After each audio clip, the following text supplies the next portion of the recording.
Rreth 3 muaj pasi përfunduan punimet e rrugës në magjistralen Prishtinë-Gjilan, janë vërejtur dëmtime të shtresës së asfaltit, konkretisht në rrugën Gjilani në Hajvali të Prishtinës. Ky segment rrugor frekuentohet nga qindra automjete e dëmtimi krijuar ngrit shqetësime mbi cilësinë e punimeve të realizuara pak muaj më parë.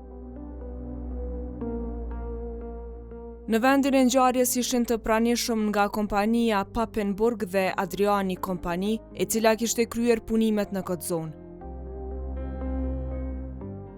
Sipas këtyre të fundit, dëmtimi i rrugës ka ardhur si pasojë e një pusete e cila është vendosur në afërsi të rrugës së dëmtuar, përmes së cilës, siç thanë ata, po depërton ujë në rrugë. Mos konstatimit tonë, çka kemi mujt me vrejt tonë teren, kjo punë të ardhur për arsye të kanalizimit fekal të kësaj lagjës lartë ku vjen këtu. Kanalizimi fekal edhe dikon prej xhaminjës vjen në kësaj rrugës, rruga Oda.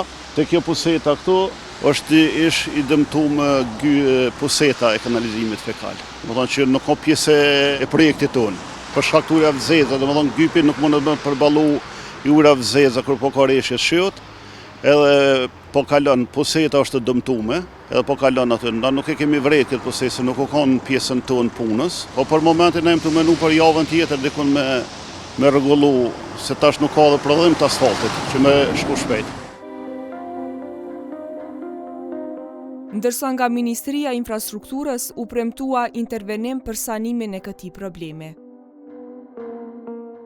Nuk i dim arsyet, nuk i di saktësisht arsyet, e di që Menaxheja ka marrë urdhëresën që të reagon me sanimin asaj gjendje. Ajo është në kurset e garancionit, është ajo shtresë asfaltit do të sanohet dhe pastaj do të shohim shkaqet kush janë. Tani do të presim përmirësimin e kohës që atë të sanohet vendos sakt.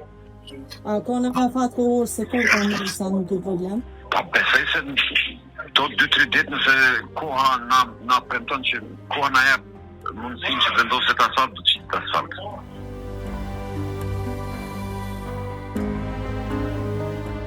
Ndërsa kompania kontraktuese ka deklaruar se puseta nuk është në kompetencën e saj dhe se përgjegjësia i takon komunës së Prishtinës.